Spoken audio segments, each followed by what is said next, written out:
welcome to both you, Kevin. And so I just want to sort this out. Is your professional name Lexi or Alexandra? How are we gonna call you today? We'll do Lexi today, and then I'll think about it a little more. Oh. It probably should be Alexandra, but I don't know. I think it's Alexandra. Okay, we can try out Alexandra instead. Let's see if we can do it, because I know you as a friend, as Lexi. It's a little bit tricky, but I'm gonna try it. Okay, so Kevin Pontuti and Alexandra Loreth. We're only seeing Kevin's name on your screen, but it's Kevin Pontuti and Alexandra Loreth. And so everybody here who's coming in, thanks everybody for being up early. I know for some of you it's not early, but for some filmmakers this is a little bit early, you know. Says Kevin, yes. And so I've been having these conversations and just really looking at what is it like to live as a filmmaker is really the simplest thing, you know. And part of what is amazing to me about it is how different it looks for everybody. And I wonder if sometimes people think it looks a certain way when it doesn't, you know, it's just your way. So we're going to learn about your way of being filmmakers. And then I got into this whole thing about couples in production. And last week we spoke to Kevin Chenoy and Francesca Silvestri about their working together. And the whole time we were talking, I was thinking about how differently you two work together. So that's fascinating to me. And then we'll talk, and then we'll leave about 10-15 minutes at the end for questions. I'm recognizing a bunch of names, and so there are a lot of people who know the format, but some don't. So the first question I always like to ask is, when did you first know that you were going to be a filmmaker? And I want to start with you, Kevin, and I know that in your case, it was a little bit wibbly wobbly, right? So when did you first know you were going to go into film? I think it's funny because I think it was actually when I left Los Angeles and moved to Wisconsin. I was thinking about, I knew I wanted to get back into, I'd been working a long time on other people's projects in LA. Everything from, I come from more of a fine art background, photography, and I've been working with a lot of artists there, running a post-production company, but doing all sorts of different kinds of projects. And one of the things that had kind of got lost for me running that company was actually being able to do my own work. And so I took a teaching job in Wisconsin, and part of being in academia is you do creative research and projects. And at that point, I was like, you know what? I think, you know, this is the time. You know, it's something I'd always wanted to do, but didn't really ever have the time to do it. And so I kind of refocused. Must have been around 2009, and kind of got that was. I have to say that's the funniest thing, you know, to hear you start by saying, well, I moved from LA. When I moved from LA to Wisconsin, it's like, isn't that backwards? Well, there was really no rules there, right? So like, you know, the idea that all of a sudden I was going to make a career change in LA, there was this kind of weight of like, you know, you can't do that. You don't, you know, that's not what you do, you know, and because I had, you know, like I was known for doing certain things there. And by making that switch in terms of location, it really kind of opened up the opportunity to, like I said, I'm going to make films. Everybody there was just like, yeah, let's do it. And so, you know, we took a really kind of community approach, working with, you know, our friends and my faculty and colleagues at the UW Stout. And it really kind of opened up an opportunity to do something new for me. And then once I got rolling, I was kind of like, oh my God, this is what I want to do. And so what about you, Alexandra? When did you decide this is it for me? This film thing? I think Kevin kind of decided for me a little bit. Oh, okay. So when we first started dating, I remember one time I like walked into a room at his house where he had this big whiteboard with all of his ideas, a lot of like the shorts we were doing and things. And I see like Lexi question mark. And I was just, this is it, I guess. I'm wrapped into this now. But then I think when we moved to Stockton, and that's when I really started thinking I wanted to do something bigger than just like show up on set the day that Kevin was filming something. You know, like I wanted to be more of a part of it. So probably about 3 years ago. So what happened then? So you saw Lexi question mark on the board, and then what happened? Then he put me through 3 of the most grueling short film shoots that I've ever done. Yes, you know, any one of which could have been the end, right? It could have been like, Yeah. Got real We knew pretty quickly that she had at least the tenacity.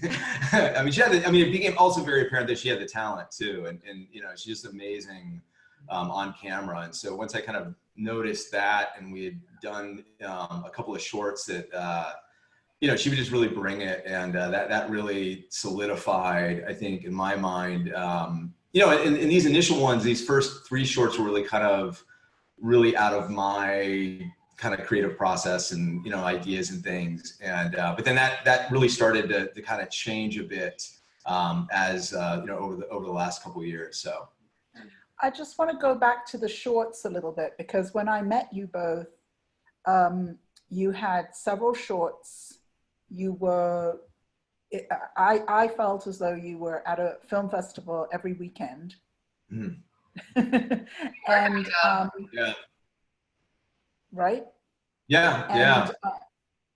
What do you think, because I know a lot of the people on the call have not made a feature, some have, but what was it that you enjoyed most about the experience of making the shorts and traveling with them and being at film festivals and all of that? What did you get out of that? Well, I thought it was fun in the beginning, especially just to like see how it all worked, you know, to put it from an idea and make it happen. But then I really did love the festival circuit, even the festivals that we weren't in, a good excuse to like travel somewhere new and meet people. And I guess I had never really, like I said, been into film before I met Kevin. So I didn't even know like how amazing of a community it was until I had gotten sucked into it. And then I loved it. You know, sometimes I'm like, we should just keep making shorts forever, because I loved going to all the festivals. It was so much fun, you know? Yeah. Did you go, when you were doing all those festivals, is that when you first went to Ireland? And did you go to Chile? Did you both go to Chile? Or was that just kept? We never got to Chile. We had. Oh, you never got to go? Yeah, we in fact, they did like a little mini retrospective of the shorts. But it was always at like just the wrong time. You know, we had like October is like a really big time for festivals, especially in Europe. And so there was one year that we had like one weekend, we had 4 screenings, like 3 in Europe and 1 in Chile. And so we opted to do, you know, we were like, well, okay, you know, we're going to, you know, we literally hit, there was one year we hit, what, 3 festivals or 2 festivals in like a long weekend, and came back, you know, it was like a 5-day trip to Italy, then Ireland, and then back. And that was a lot, you know, that was, but it was great. It was a great way to meet people and network and learn about the community. And that was something I think that, you know, initially, like the first film I made was like 60 minutes, you know, and it took me like 2 years to make. And that, you know, was a process that was awesome. That was kind of when I first realized that this is what I wanted to do. But then realized also that like, shit, I can't do, you know, 2 years. Like I need, you know, so the idea of turning around shorts a little quicker, but still doing them in a series became really, you know, a great way to kind of like, you know, learn a bit more and really kind of, you know, develop something that, you know, that we could do more with. Yeah, I think that's been the weirdest part about doing a feature is for 3 years we were just going nonstop. As soon as one started to kind of level out, we were already working on the next one. So it's kind of weird that for the past 2.5 years, we've just been working on the same project. I want you to imagine now that you are a festival programmer. And what is it about your short films that were so popular with festivals? I'm not assuming anybody on the call has seen any of your films, and maybe we can rectify that. But what would you say? Because I know filmmakers are always like, I want to get my film into a film festival. So imagine your film programmers. Why are you picking your films? I think they were just different and weird. And I think they have that aspect of, not everyone's gonna like this. And that's like part of what it is, you know, instead of just being like, oh, maybe not everyone's gonna like, maybe everyone's not gonna like the film. I think that was kind of something that was part of the plan from day one of having each story on the drawing board was like, okay, this is gonna be a little bit like polarizing, but like not in a political way or a personal way, just in a like a matter of what people are used to seeing on a screen, I guess. Yeah, and I'd add, I mean, that's exactly right. And I think that it's, I mean, there was a ton of festivals we didn't get into, you know, like, I mean, there was, but we started to kind of find the, you know, the kind of, you know, we were doing research and figuring out which festivals we thought would. And so kind of looking at, you know, there's definitely some festivals that I think just wouldn't touch them. And, you know, so it was, you know, I think some of the programmers that, you know, maybe, you know, were into this kind of work and maybe a little braver, I'd like to think, you know, it was something like, okay, like this is, you know, they're a little polarizing, I think, in terms of, and a little unexpected, in terms of what, you know, maybe a normal shorts block might be looking for. Nice. Yeah, I really like different, weird, and not necessarily something that people would like, which is very interesting because I think that so often filmmakers are trying to make something that people would like, because there's always a human impetus to be liked, right? And we want that too, yeah, but like but also like I don't know, like I feel like we have like maybe a niche or the people that like the kinds of films that we like. I mean, it was interesting to see like the percentages of acceptances we got in Europe were higher than in the US, you know, like that was interesting, but I don't know, I was gonna say something. And the percentages of people that walked out, which wasn't too many, but there was a couple we every time someone walked out, we're like, yes. But you know, there's definitely something, you know, and they were, you know, they're fairly visceral and atmospheric, and you know, there's you know, one in particular that's kind of hard to get through, just from a visceral kind of standpoint, and in a way that, you know, that was something that I think we really kind of you know, we wanted something that would be impactful and deliver an experience, even if that was a bit, you know, uncomfortable. Yeah. You know, I should have asked before we started, is there a way that we can let people see your short films? Are they available or what? They aren't right now, but we are, okay. We could probably do something about that. Okay, lovely, lovely, lovely. I really didn't think to ask about that. So, so then you decided, okay, time to make a feature. So how did that all come about?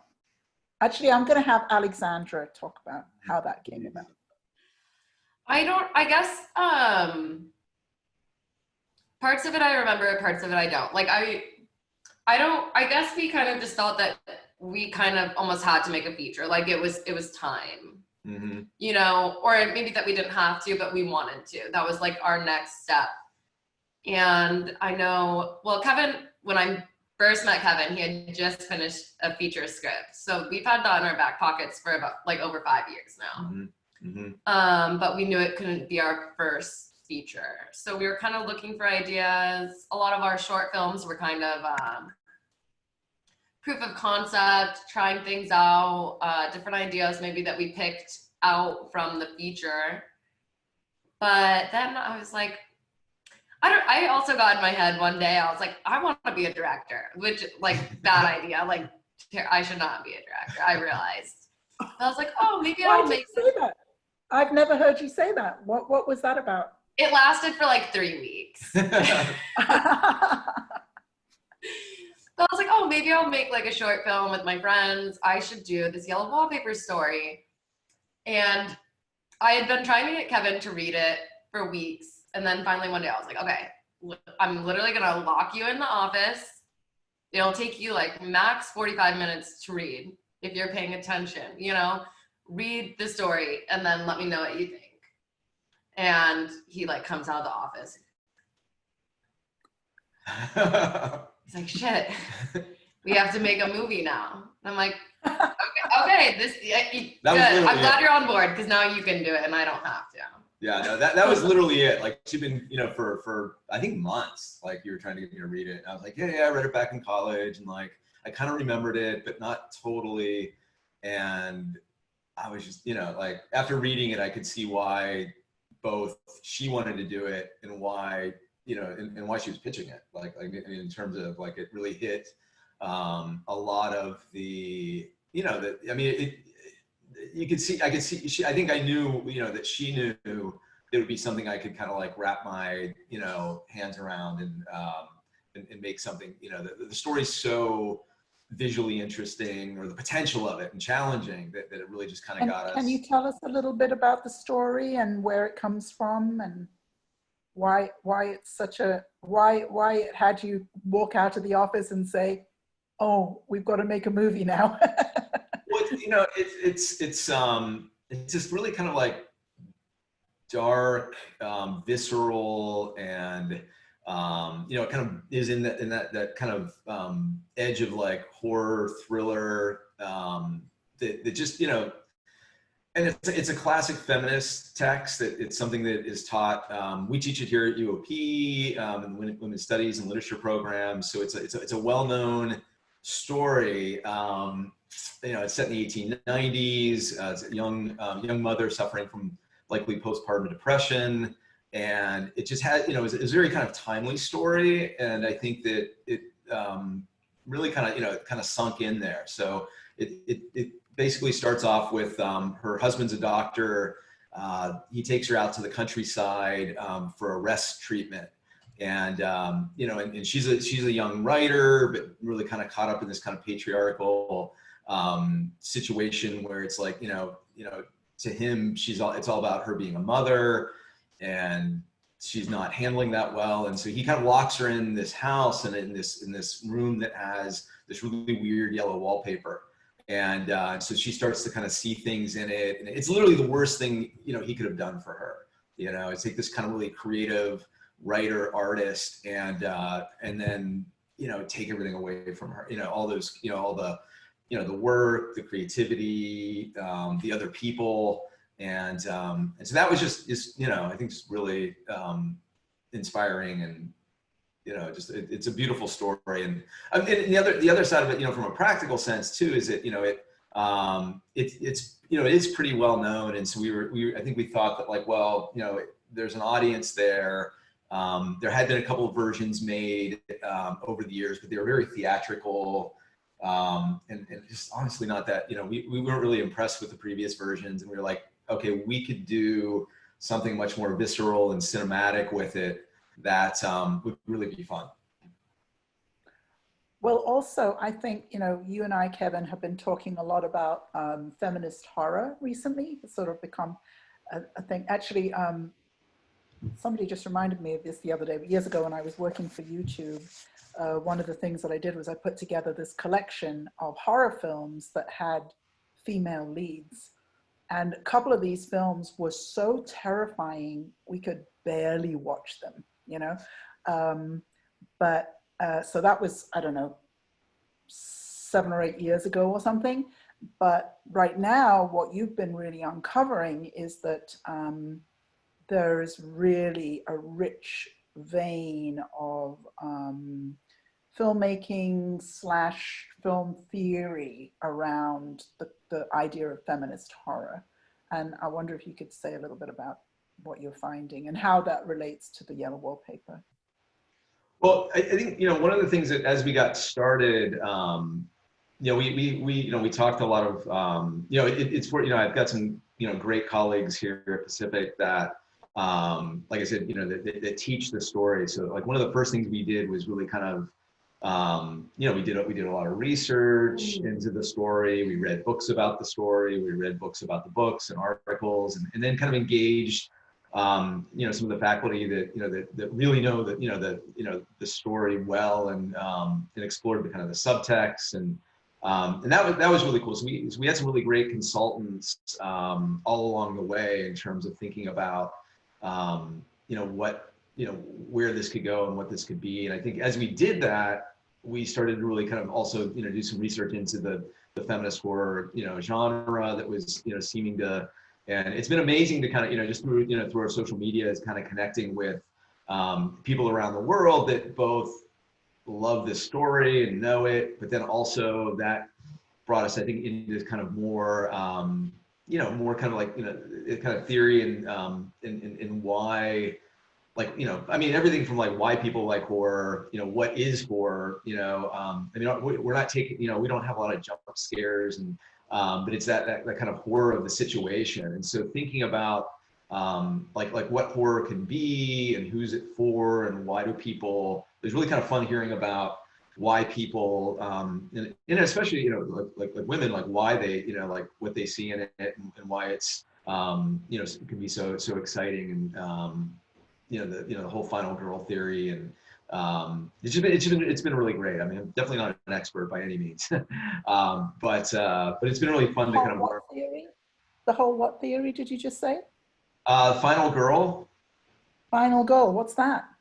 Like in your typical horror story, it's always like everyone gets murdered one by one, and it's the last girl standing. And then how she overcomes like the villain, or the so I don't know, so it's it's just like I said, there's so much out there, and it's been really, we've just been finding some like there's really great podcasts and really great from all over the world. It's been really and I feel like we're just getting started, so it's I think there's gonna be, I think we're excited for the journey that the people we're meeting around this and everything. So Alexandra, so for you, acting, performing in your first feature film, what was the difference? What was the shift you had to make in yourself to be able to go from making shorts to making a feature? So many. Well, for starters, none of our shorts had any dialogue. Right. I remember like our very first scene. I'm really interested for people to watch the feature film and see if they can pick out like my very first scene that we shot in that, because I watch it and every time I'm like, it was just so weird to have like words coming out of my mouth in front of a camera, which like, I don't have a problem memorizing lines. Like that wasn't, I mean, Kevin saw there are a few times that I'm on set like 5 minutes before we roll the camera, just learning my monologues. Relearning. But it was just the act of like being in front of the camera and saying words was one of the weirdest parts. But then also like I feel like sometimes, like I said, Kevin put me through some really grueling short shoots. So I know sometimes I can be like kind of a baby about things.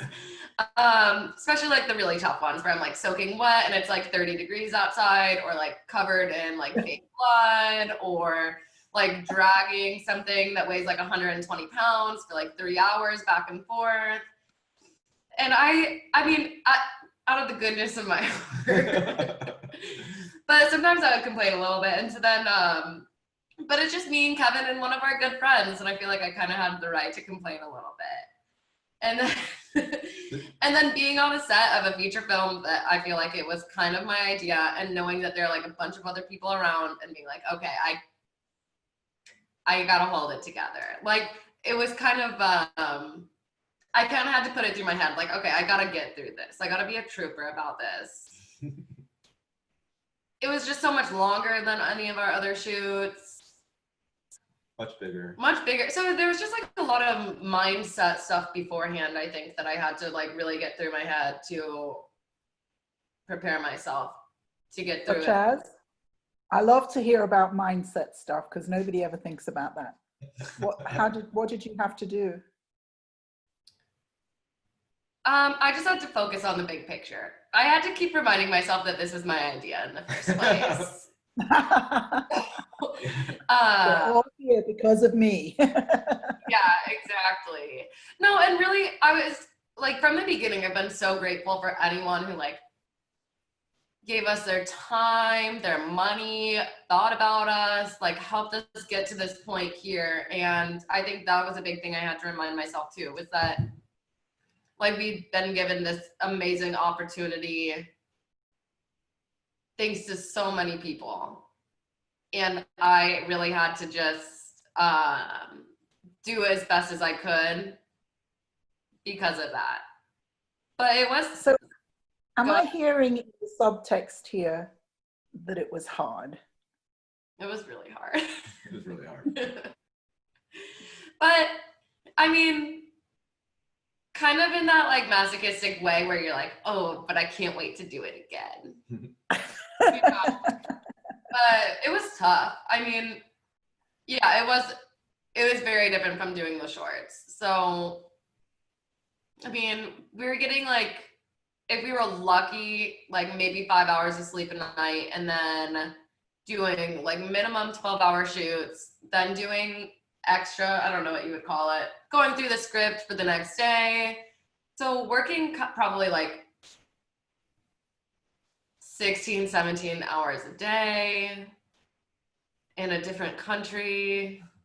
It was tough, but we got through it. I think, yeah, I mean, because some of the other shoots were really tough too, but it'd be like, but then it's over. It's like 3 days, you know, like a 3-day shoot to do a short, you know, and so there, you know, the difficulty of, you know, getting prepared, and then also okay, now we're going to do a feature in 15 days. So there wasn't a lot of, like, it was go, you know, and I think that, you know, you get to midway point, you're like, holy shit, like we're only halfway done. That was a harsh reality. And, but you know, those are. Yeah. Yeah. Also, what about in your relationship? Because before you had, you know, Kevin was the director, you were the actor. As you said, you just showed up on set. But now, I mean, from that first, you know, the story that you just told about locking Kevin in his office and not letting him out till he had read the story, but that's being a producer. You know, I mean, people are always saying, you know, to me, like, well, what does it mean to be a producer? Well, that was being a producer, right? You said you were thinking about being a director, you were thinking about making your own film, but you recruited a director instead. And Kevin was not on this path at all. Yeah. Right? Not even remotely, you know. So now you get to be producers together, and that must have been a big change. So how have you negotiated that? I mean, we work really well together. Yeah. It's kind of funny how it's kind of unexpected how well we work together. I think like one of the hardest parts, and then also something that like in hindsight I feel like probably worked out well, not that Kevin was being a producer while we were on set, but I mean, this gets into a whole nother aspect of it all. But when we were shooting and I was acting, I was like, I can't be producing and acting at the same time. Which was like a hard pill to swallow. But I kind of knew like I needed to just be acting on set. which, so like anytime there was any issue, I wanted to get into producer mode and kind of knew that there was only so much that I could do. So I feel like at that point that was balanced out a little bit. Mm-hmm. Well, even going back earlier, I think to, the script stage, we, like I did most of the writing, but like we kind of, there's definitely like parts that, are all her ideas that were kind of put in. And we were watching the film the other day. This is a funny story. We were watching the film the other day and there's this scene that works really well. And I'm like, that was so great. Whose idea was that? And Kevin was like, that was mine. I'm like, that was my idea. I'm like, how quickly you forget, Well, and I think that that's one of the things that, though, it becomes really ours, in the sense that there's a lot we like teamed up to really and I think that that's really story-wise.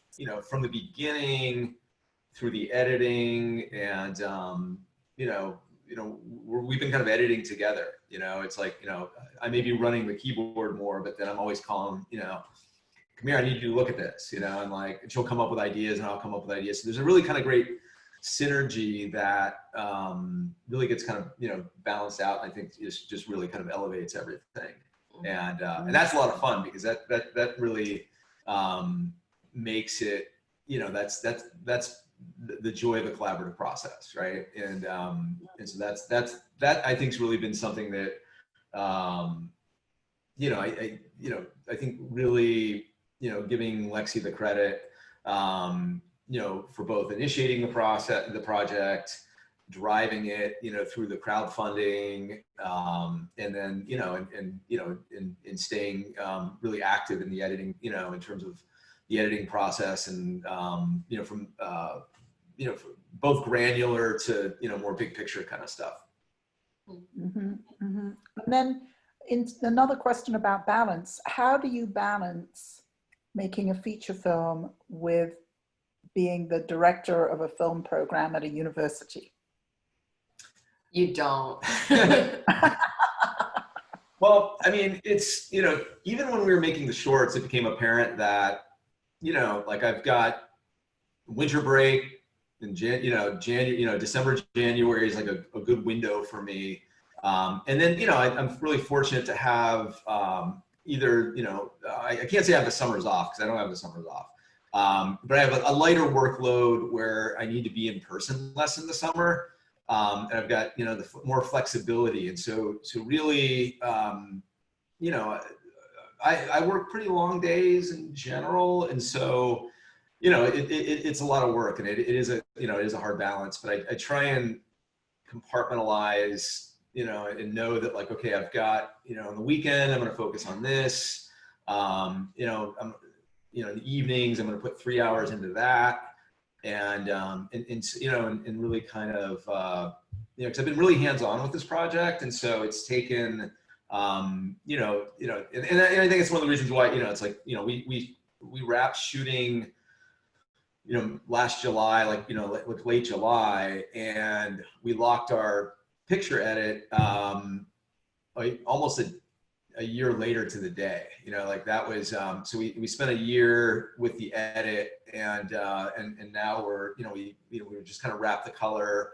The audio is almost done, and so the summer, so for me, it's I think a lot of it's kind of knowing that I've got chunks of time, like spring break, or so there's not a lot of break happening. I know, spring break, I was like, oh, maybe we can go somewhere, and Kevin's like, I need like 100, 200 hours to work on this edit. Yeah. So in one of my little reminders I sent out this morning, I said you're milliseconds away from completing the film. I think milliseconds might have been an exaggeration, but you're very, very, very, very close. So what do you feel, can you say a little bit about what that means to complete a film? Maybe that's not a good question, but. I guess for me, like, I felt a similar way when we were done shooting that I do now. Like this idea of like, this is the biggest thing that I've ever done from like start to finish, and all the work in between. It's kind of heavy. It's really intense and it's really rewarding. You know, like I was saying, we watched the film the other night and I was like, we made a movie. You know, like it's kind of unbelievable at times, like, especially because the process has been so long and there's so many like emotions that come with it all, some of which like I've tried to detach from. It's sometimes I forget like that it's kind of a big deal. And then when that hits me, it's a little overwhelming, you know, in a good way. Some people would say starting and completing a feature film in 2 years was very short. Yeah, I know. I'm like, I never want to do it again. Well, and then, you know, then you ask the question, you know, is it really over? You know, it's not, you know, then it's like, oh, we need the, you know, this and the that and the, you know, so I feel like, what's left? What's left now to do? Well, for right now, I mean, you know, we're still working on the sound. You know, there's going to be a whole, you know, I think, you know, I spoke to Educoper, who's our sound guru in Wisconsin, who's doing the, you know, the audio work, and he's about, sounds like he's like 2/3 of the way through it, and we're hoping to have it wrapped up by like early October. So, you know, so September is he's gonna finish it off in you know, September, probably, or at least this.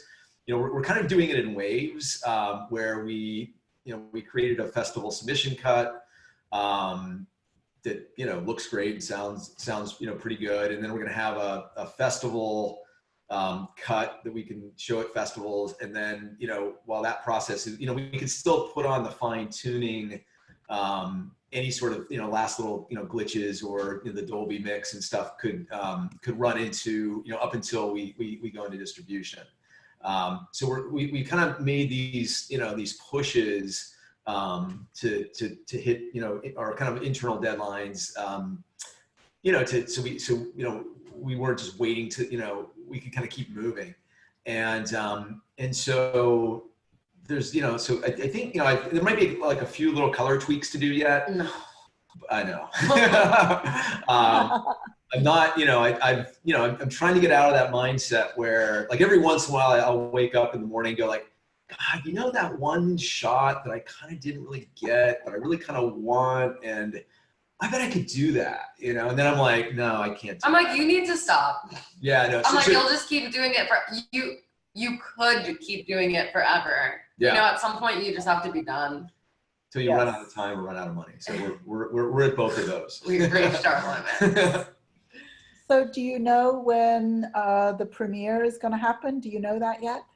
We don't yet. We've got a festival in November that we've been accepted into, and so that's really exciting. And we're supposed to find out like this week or the next. You know, there's a number of submissions that we've got out there that we're waiting to hear back on. So I think we'll know a lot more in the next few weeks. But then, then, you know, no, go ahead. I think, you know, there's, you know, just, you know, the kind of then, you know, getting into the marketing side and the social media side. And we've been really active in kind of trying to identify like who our audience is for the film. And we've been doing a lot of research into, you know, audiences and how to connect with them. We've been really kind of working on, you know, kind of growing our social media presence. You know, Instagram's been a really big, you know, target for us in terms of like, you know, our, you know, where we think our audience is. And so that, I mean, just that, I mean, you can spend 3 hours a day, you know, working on. And so, so I think, you know, and I you know, it'd be great to kind of hand that off to someone at some point. But I think that, you know, I've come to the realization that, you know, we do want to be involved in it. You know, we do want to, you know, at least be helpful as a distributor, figures out where it's going to go. And I feel like since we've been doing, we start, it's been almost 3 years actually, when you get back to like really when we first started thinking about this, and so I feel like we've been thinking about it a lot, and so I think hopefully our ideas align, and we can be helpful with some of that information, in terms of who we think, because we've gotten contacted by universities, we've gotten contacted by a lot of potential, I think, fans of the story, and so we've been cataloging that information so that when it does come time, to start marketing or continue marketing and releasing it, we can say, hey, look, we know there's a book club in Chile who's really, or Brazil, who's really interested in it, and so it could provide some insight. So when do you think that we're going to be able to see the film? When between the few milliseconds of work left to finish, if you don't keep color correcting, and when it gets into distribution, what sort of timeline do you think that is? Well, I think we're going to do, if the festival stuff works out, there's going to be some festival opportunities, late October, early November. And then likely a more kind of bigger release in first of the year, early spring. Okay, great. So we'll just have to watch out. Maybe one of you can put in, because I know you're doing Instagram a lot.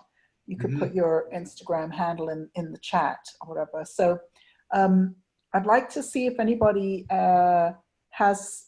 Oh, no, wait, I have one last question before I open it up to questions. Somebody wrote to me last week and said, I didn't have time to ask a question. I'm like, but, I have one last question, particularly for Kevin. So if you could advise yourself before you went into production in Ireland, thank you.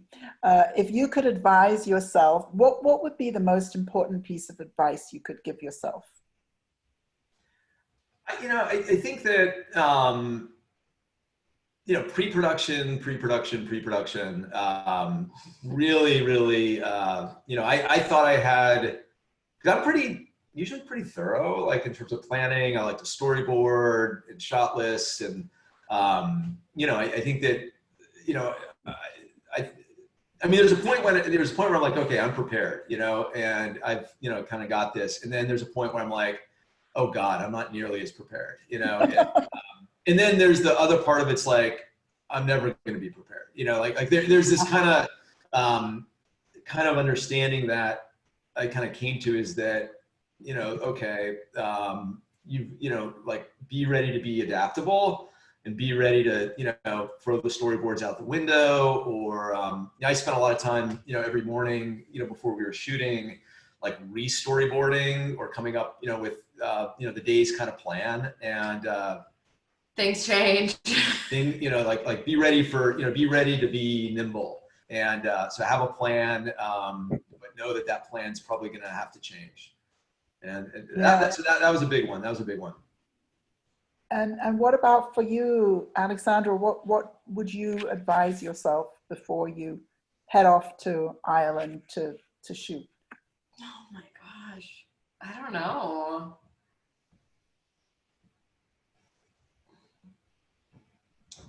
Rest up. Chill out. Chill out.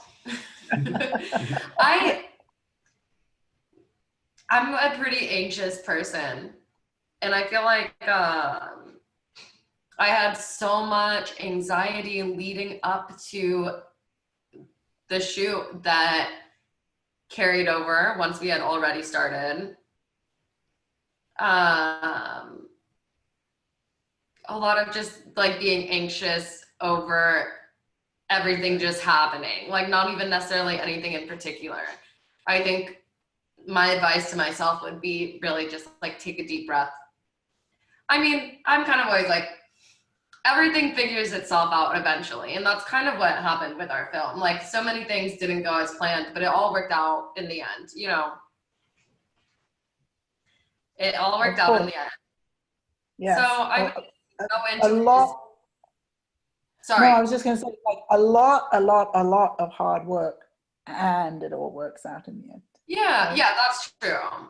But so I would just go into it trying to be more confident in the process, trusting the process a little more, not as anxious about what was going to happen because it was happening, you know? I always like to say. Fortunately, the anxiety kind of plays right into the role of the character. So I was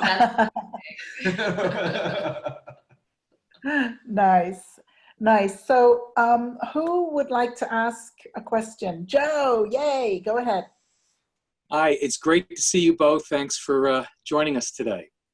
So I've made a number of short films, and they've been on the quieter side. I think the movies talk too much, but I am really intrigued to hear that all of your shorts are wordless. Mm-hmm.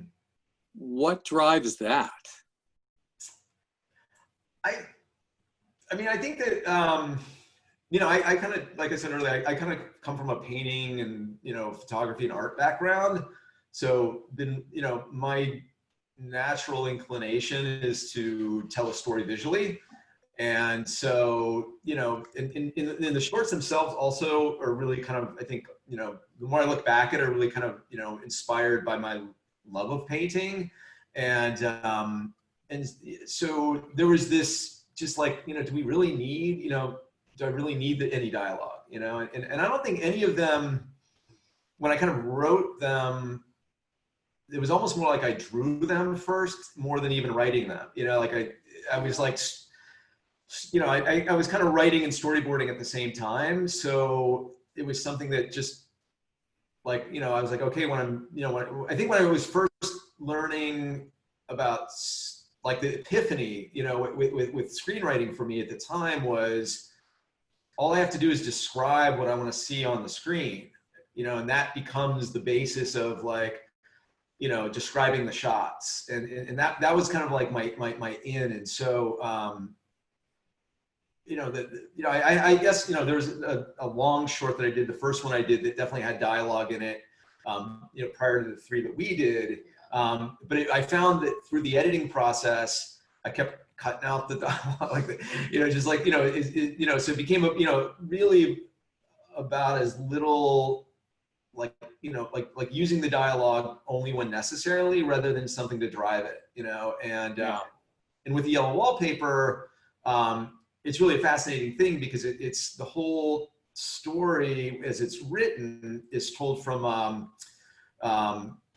narrator, you know, like she's like writing in her journal. And so everything that she's like, the whole story comes from her perspective. And so it's a whole nother interesting thing of like, well, and we really kind of took the approach where it's like, well, we're going to use some voiceover, but we're not going to like rely on that. Yeah. So even, you know, so that became one of the really interesting things with Yellow Wallpapers, figuring out like what was going to be visual, what was going to be dialogue amongst the characters, and then how to work in this component of, you know, the inner dialogue, you know, of her writing. And so, you know, yeah. And then one thing that we've come back to so many times throughout the editing is, do we want to show it or do we want to say it? Mm-hmm. And we usually fall back on the showing it instead of the saying it. Well, you know, it would be great if you could find a way to show us a couple of your shorts, like maybe just for a short time, give us a link and let us, you know, take a look at one or two. After hearing you talk, I think we're all very curious to see what you're going to do. We can definitely do that. I'd be more than happy to. Thank you. Appreciate it. Lovely. Tom wrote a question in the thing, but if you could come off video and ask it. Go ahead, Mark. And then Tom, you can ask after Mark. Well, you know, there's this kind of way of filmmaking. First of all, thank you so much for being here today. And I've learned a lot more about both of you. but there's two processes here that I want to comment about. One is going with the flow when you go out to shoot. It's like you have all these plans and ideas, and then you have to just say, okay, I trust that the universe, is going to bring me what I need. And I discovered sometimes it seemed like we were going down, and actually, things would like not seem to be working out, but something else would come in its place. And there was this kind of this faith that you bring to the process, which is, okay, God, whatever can go wrong will go wrong, and whatever is a roadblock is actually, there's another road. So I wanted to say that, and then we had a premiere of my film, and 671 people came to it at the Arts Center in Santa Fe, the Lenzig Arts Center. But what happened for me was I'm suddenly seeing it. I've been looking at it this big, and I'm suddenly seeing this huge wall. And every time something would happen, it would like hit me. It goes, oh. So then I went home and I took notes, and everyone loved the film, but I was looking at it and I had to come back. We actually continued editing for 8 months. I mean, not full time, but over an 8-month period, we were making changes until I could watch the film and go, that's okay. That's good. Okay, no, I can live with that, But somebody else said that you never finish editing a film, you just abandon it. Yeah. Yeah. I was going to say, don't put ideas in Kevin's head about keeping this edit going for any longer. Right. Well, Right. and I think that, one of the things, I think, that's totally true. I mean, the idea of like, okay, at some point, I think you have to say is like, is it achieving what we set out for it to achieve? I mean, yeah, you could go on and on, and keep adding. I mean, that's the amazing thing. I mean, there's certain things we can't do, like we can't go, but I mean, if you had more money, or, like we could go back and do, but you realize that there's not even the point, it's like, it is achieving everything. And also, in terms of our collaborators, not like running them through like another round of revisions, Can you do another reshoot? Yeah. Like, I mean, so really, I think right now we're really trying to be careful, about, other people's time, and, because we've been really fortunate that, we've had a lot of people contribute in ways that, would be above and beyond what their, like normal rates would be. And just, so it's really kind of balancing the wanting to make it, the best we can with also, the best we can, for now. And so, so I think we've hit that. Like, we're really, really proud of the film, and we're just so close. So we're, I think, and I think, it's doing what I think we really kind of set out for. So we're excited to see what other people think.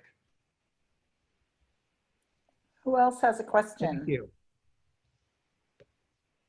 Diane.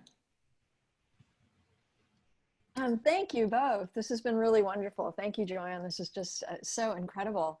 I guess, Alexandra, I'm curious, like, I mean, obviously you brought this project to life initially. And so how different is it from your original, like what you originally envisioned for this project, especially because you were thinking about directing and it just obviously took a different route? Yeah, I don't know. Actually, I haven't really gotten a question like that. I haven't really thought about it much. Mm-hmm. I think there were like maybe a few scenes that like when I first thought about turning this into a movie, I had a few scenes in mind that maybe aren't exactly in the film, but have kind of similar sorts of scenes to the film. Like Kevin said, it was kind of nice throughout the writing process. I did get to make myself heard. I had it was relatively like collaborative. I think once Kevin was on board, I had a pretty good idea of what it was going to look like and how that was going to like kind of differ from what I wanted. But in a way that I was okay with and on board with. And then like going through the editing process too and being able to, like, I don't know how to work a computer, but I can watch a screen and tell Kevin what to do. And so it's been really nice to have like a little bit of input on how the edit's being done. I'm so happy with how the film turned out, and Okay. I'm also kind of at the point where I'm like, none of my ideas would have worked, you know, like that's why I'm not a director. But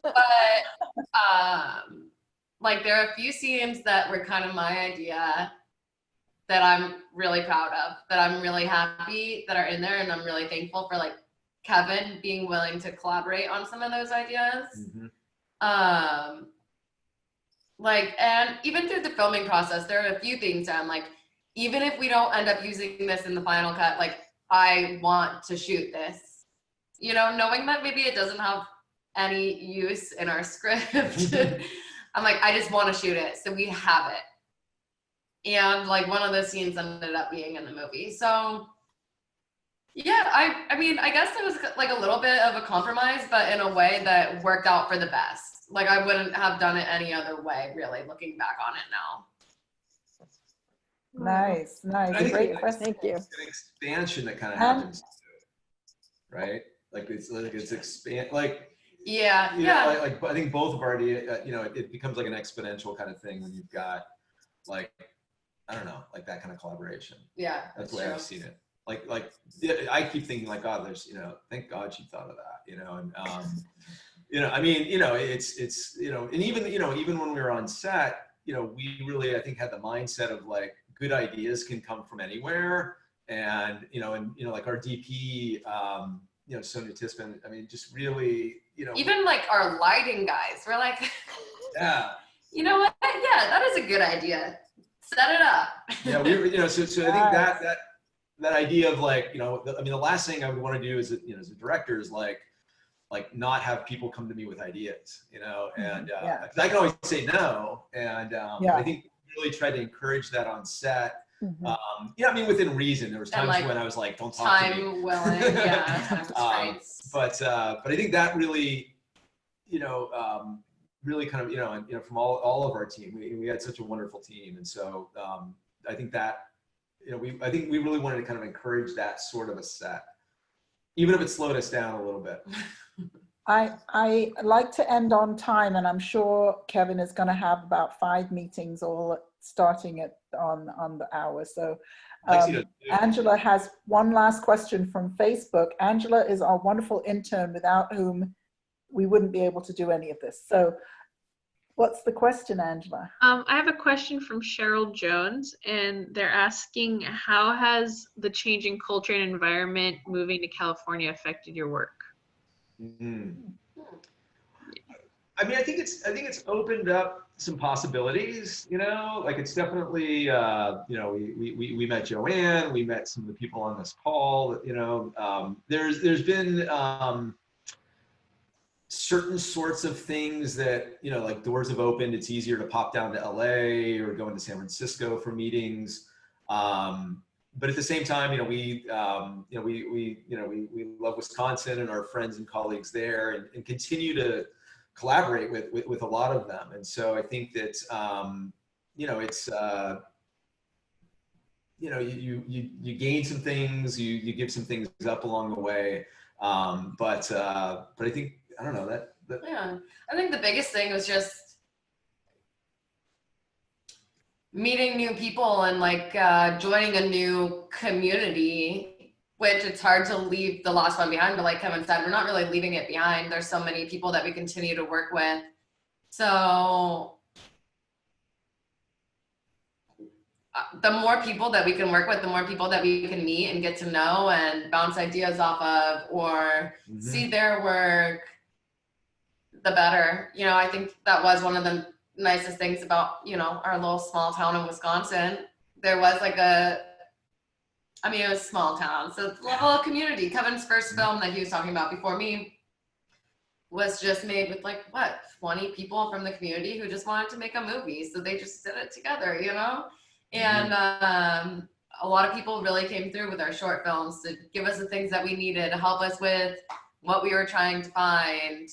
And now we have a community like that here too. So Yeah. we're very lucky. Nice. Well, thank you so much. And I would, yeah, everybody, oh, Angela put in the trailer for Honore. So you can at least see a little bit of one of the films. Kevin and I will figure out some sort of magic around getting you to see one of the shorts.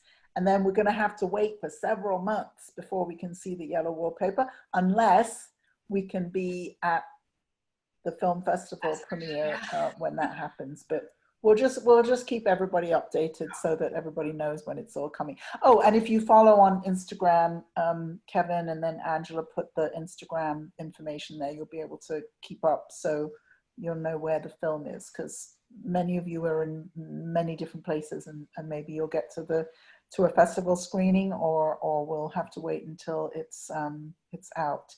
So thank you so much for being here. It was awesome. Thank you. And congratulations on the new film. Yeah, And thank you, everybody. It's so cool, Joanne. Thank you. thank you. It's always a pleasure. Always a pleasure.